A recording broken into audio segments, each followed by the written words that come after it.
Sí, nuevamente un fallo de la justicia laboral del Tribunal de Trabajo número 2, a cargo de Carlos Núñez, Federico Escobares y Juan Orsini. Ya lo habíamos nombrado en su momento a este tribunal, que es el que a fines del año pasado tuvo un fallo favorable ante uno de los primeros, el primero de los casos judicializados del diario Hoy, de los despidos que venimos cubriendo bastante desde aquí, de hace ya 2 años, se están cumpliendo por estos días.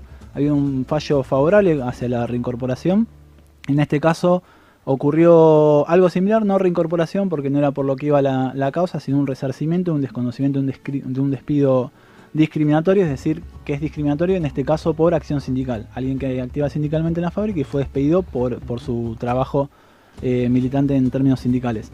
Es un caso de la empresa textil Mafisa, ¿no? Una empresa emblema aquí en la región, de la zona de Olmos, la zona oeste de la ciudad de La Plata, y un conflicto que fue muy tenso y muy intenso en los años 2007 y 2008, unos años de muchísima conflictividad y movilización en la ciudad de La Plata. 2007 es el año, un año después de la desaparición de López, con los juicios por lesa humanidad o contra los genocidas muy abiertos que estaban iniciándose, un movimiento estudiantil muy convulsionado en ese momento, y se sumó el caso de Mafisa con muchísima participación, con una toma de la fábrica, cuando la fábrica después fue desalojada con un operativo impresionante de fuerzas de seguridad de todo tipo, provinciales, incluso nacionales, fuerzas especiales como los Halcón. Cuando fue desalojado incluso hubo una ocupación pacífica durante mucho tiempo de Plaza San Martín, un conflicto que finalmente en ese momento terminó como derrota, en el sentido de que los trabajadores echados de la fábrica, 103 trabajadores, no pudieron ser reincorporados. Se descabezó a lo que era la comisión interna, que tenía un rol muy protagónico. En Mafisa lo que había habido desde hacía muchísimos años, desde aproximadamente fines de los 90, había habido una recomposición del escenario sindical. Se había logrado por parte de los trabajadores que tenían propuestas mucho más en favor de sus propios compañeros, recuperar la comisión interna, que venía en manos de sectores vinculados al sindicato, que tenía un rol también bastante... lo denunciaban y era muy evidente, un rol bastante nocivo en cuanto a la defensa de los derechos de los trabajadores, y de a poco han empezado a poder recuperar un poco de peso con una recomposición salarial, con pasar algunos compañeros que estaban contratados a la planta, y ahí hubo una ofensiva muy grande por parte de la empresa, de los Cubri, una empresa muy, digamos, familiar de muchísimos años, que fue pasando en manos del padre al hijo. Y hubo un descabezamiento muy fuerte tanto de la cúpula de la comisión interna como de muchísimos más trabajadores, e incluso en el contexto de un locao patronal. Así que un conflicto muy grande que hubo en la región en ese momento, donde prácticamente todos los sectores políticos se tuvieron que expresar de algún modo, y que ahora, 10 años después, tiene este fallo del Tribunal de Trabajo número 2 favorable al trabajador, que es Marcos Rosales, que fue despedido, se puede contar incluso como 3 veces que había sido despedido, porque había habido 2 sentencias, o sea, en el marco de 2 conciliaciones obligatorias que lo deberían haber reinstalado en el puesto de trabajo, cosa que era desoída por parte de la empresa. Así que bueno, ahora este fallo donde se le reconoce la situación de despido discriminado, y no solo eso, sino que también se los reconoce como potestad o sea, se le reconocen los mismos derechos a un trabajador o a un activista sindicalizado como uno no. En este caso, el trabajador Rosales no estaba sindicalizado por también este conflicto que había interno en cuanto a que la dirección no era representativa de ellos. Y ahora está este nuevo fallo de la justicia, que se da en un marco bastante complejo, ¿no? Lo venimos trabajando, una serie de despidos bastante importantes, y en ese contexto un fallo que por lo menos reconoce algunos derechos laborales. Pero precisamente para ahondar un poquito más, tanto en el caso específico como en la cuestión más general a la que hacemos referencia recientemente, estamos en comunicación telefónica con Luciano Sibori. Él es abogado del CEPROD, el Centro de Profesionales por los Derechos Humanos, y representante del trabajador, de Marcos Rosales. Muy buenas tardes, Luciano, te saluda Facundo Suárez, ¿cómo te va? Hola, ¿qué tal? Buenas tardes, ¿cómo le va? ¿Qué tal? Bueno, ahí hacíamos más o menos un repaso, y este fallo que marca una victoria después de tantos años en el reconocimiento de que se trató de un despido discriminatorio por acción sindical. Sí, así es, digamos, que como bien decías recién, estamos hablando de un conflicto de 2007-2008, un conflicto tan grande como se dio acá en la Ciudad de La Plata, tan importante, con tanta participación de muchos sectores y demás, y que hoy logremos que la justicia diga que los trabajadores tenían razón, más allá, digo, del propio caso de Marcos Rosales, digo, hace un reconto, el fallo hace un reconto de todo lo que fue el conflicto, cómo se dio el conflicto, cómo actuó la empresa, cómo los trabajadores estuvieron 50 días cuidando su fuente de trabajo en resguardo de que la empresa que no se vacíe la empresa, y a partir de eso, digamos, como la empresa echó 103 trabajadores para descabezar completamente una comisión interna y todo aquel que se organizara para pelear por mejores condiciones de trabajo o por recomposición salarial. Eso es lo que reconoce el fallo que hoy conocemos, que aparte lo condena a Mafisa a pagar una suma muy importante de dinero a Rosales. No lo condena a la restauración porque Rosales en su momento no quiso, cuando hicimos la demanda, no quería volver a trabajar. Tengamos en cuenta que hubo 18 presos en Mafisa cuando desalojan Mafisa, y Rosales es uno de los trabajadores que cayó preso. Él estaba en la empresa el día que cae más o menos como 600 policías, que los desalojan esos 18 trabajadores, que lo mandaron. Él estuvo preso en Pipina, en Punta Indio, lo mandaron 3 días a Punta Indio, la pasó mal, la madre había quedado muy mal, estaba muy dolorido. Él me decía, yo estaba quebrado en ese momento, y cuando hicimos la demanda no quiso que pongamos la reinstalación, sino hoy estaría trabajando nuevamente. Entonces se lo condena por despido discriminatorio y abonarle un resarcimiento por el daño moral. Claro, y había sido, esos 18 detenidos, se le había armado una causa por coacción agravada. ¿En qué quedó eso? ¿Se diluyó? Coacción agravada y daño agravado, fueron sobreseídos. Fueron sobreseídos finalmente. Sí, fueron sobreseídos, sí. Y la situación... Sí. No, se firmó una suspensión de juicio a prueba, y después de que transcurrió el tiempo de suspensión de juicio, se dictó el sobreseimiento.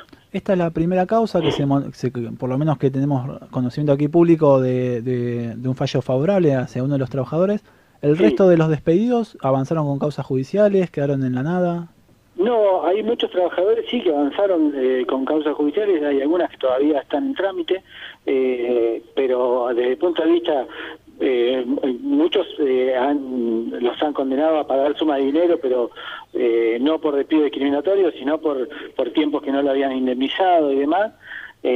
Otros se han perdido y están en corte, pero favorables es la única causa que digamos que se logra. Ahora en noviembre tenemos otras audiencias de los delegados que fueron despedidos también, así que con buenas expectativas, y más que nada teniendo en cuenta lo que implica para los trabajadores un fallo de ese tipo, digo, y más en las épocas que corren. Teniendo en cuenta eso, para nosotros es muy importante un fallo. Yo la otra vez había escrito una nota y lo planteaba en contraposición con lo que fue el fallo Orellana. El fallo Orellana, el de Corte Suprema de Nación, donde dice que el derecho de huelga solo lo tiene el sindicato inscripto, digamos, el gremio, que cualquier trabajador, cualquier grupo de trabajadores no puede llamar a la huelga y no puede hacer huelga. Entonces, este fallo lo que plantea es que Rosales, más allá de que era un contratado eventual y demás, su acción sindical debe ser protegida. Más allá de que no sea delegado, que no tenga fueros y demás, su acción sindical, por el solo hecho de hacer una acción sindical, tiene que ser protegida. Entonces va en contra de lo que fue el fallo de Corte Suprema, que limita, si se quiere, toda la acción sindical, gremial, de los trabajadores que no son parte del sindicato o que no tienen fuero gremial. Luciano, ¿qué tal? Te saluda Andrés. ¿Cómo estás? ¿Qué tal, Andrés? Buenas tardes. Bien. ¿Qué evaluación hacen del Tribunal número 2 de Trabajo tras este fallo? Para lo que se viene, más que nada. ¿Cómo me decías? Perdóname. La evaluación que hacen ¿Qué evaluación hacemos del tribunal? Sí. Mirá, yo creo que es un fallo... Acá cambió la composición del Tribunal 2 de lo que eran. Hay jueces que se han jubilado, por suerte, y hay nuevos jueces. Yo espero que continúe, digamos, en esta sintonía. El Tribunal 2 tiene 2 fallos, uno que es contra Digráfica, contra Balcedo, digamos, Sí, y el Sí, el otro fallo que es contra Mafisa, dos empresas muy renombradas en la zona, pero digo, ojalá que continúen en esta sintonía. Para mí, digo, yo lo que quiero explicar es que no solamente un fallo se logra por lo que diga la justicia, sino que tiene una historia atrás. Para mí, toda la historia de lucha que ha tenido Mafisa, o toda la historia de lucha que vienen haciendo trabajadores contra Bigráfica o contra Balcedo, después se pueden plasmar en una hoja, lo puede decir un juez o un tribunal, pero tiene que ver con toda una historia de lucha. Y para mí eso es lo único que te garantiza, si se quiere, que se vea algún tipo de justicia. Teniendo en cuenta un poco lo del fallo de Orellana y ahora con el fallo de este tribunal, y más allá que lo planteaste anteriormente, ¿qué implica este fallo para los trabajadores y trabajadoras que se puedan encontrar en alguna situación similar a la sucedida recientemente con este fallo? Mirá, yo había tenido, después de que se dio el fallo Orellana, tuve una reunión con un grupo de trabajadores que estaban organizando, y lo primero que me dijeron es: no se puede hacer nada por el fallo Orellana. Lo primero que dijeron: tengamos cuidado. Los trabajadores inmediatamente saben los fallos que se van dando, cómo va actuando la justicia. Desde el punto de vista legal, si se quiere, no es que tiene una implicancia general para el resto de los trabajadores. Es un antecedente, sí, muy importante, pero para mí lo que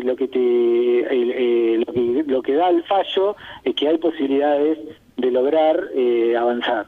Digamos que no es necesario cruzar los brazos o quedarse en su casa porque no se puede hacer nada. Para mí se puede, y en última instancia, con pelea, con organización y teniendo principios y no abandonándola nunca, se puede ganar.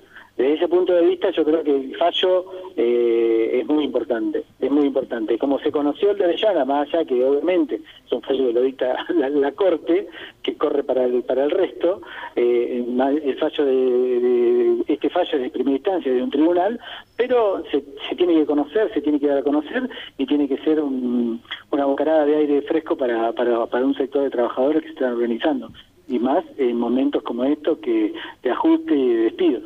Sí, justamente estamos en un contexto de muchos despidos, se vino viendo, lo venimos tratando mucho aquí con la problemática de despidos en la región desde el programa. ¿Qué le recomendarías a aquel trabajador que el día de mañana va a su trabajo, recibe una notificación o formal, un telegrama, en su casa, ¿no? En este caso, o verbalmente, que está despedido? ¿Qué le recomendás? ¿Qué paso debería seguir él? Mirá, yo generalmente, más que una recomendación legal, es una recomendación política. Lo primero que hay que hacer es hablar con cada uno de los compañeros. Tratar de que lo apoyen el resto de los compañeros, y después siempre para mí hay que rechazar el despido.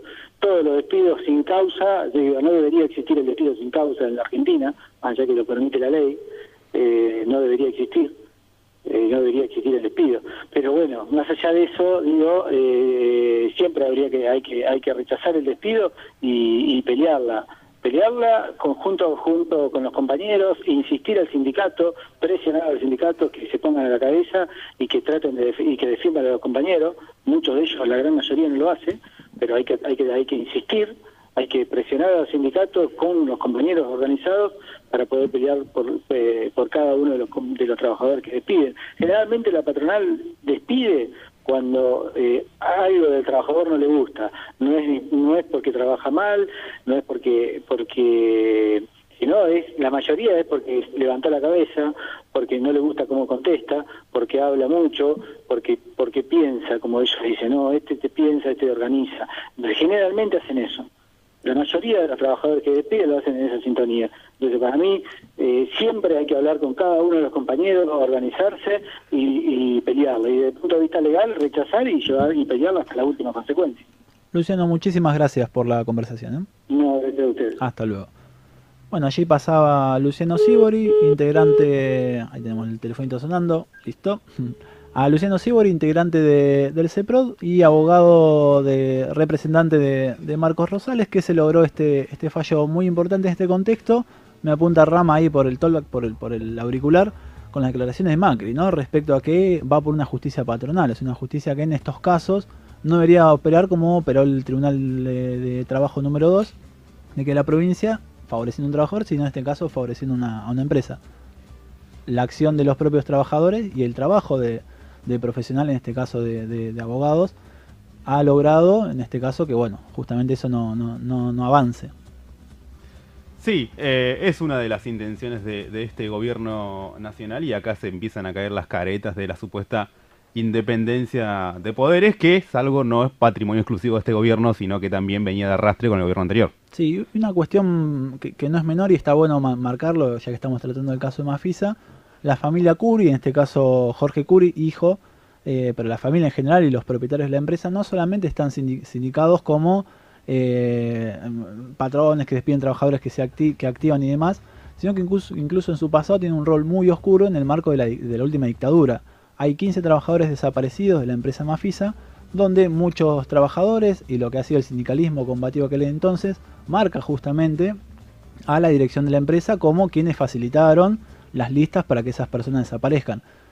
Colaboraciones que quedan en el torno por el momento de declaraciones, que todavía no ha podido tener una contrastación en términos más jurídicos, ¿no? Que esto avance en una responsabilidad penal sobre esas desapariciones. Pero la denuncia pública está instalada, esto es algo que fue muy fuerte en su momento en el año 2007-2008.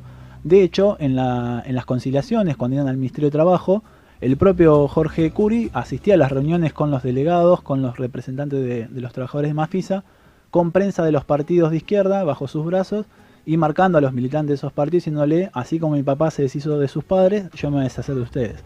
Así que son cuestiones que también hay que poner sobre la mesa cuando se ve cómo operan estas empresas, que digamos son en muchos casos asociaciones bastante mafiosas y que tienen un pasado muy oscuro en la región, y que porque acá más o menos conocemos todo sale a la luz, pero ¿cuántos de estos casos habrá también, no?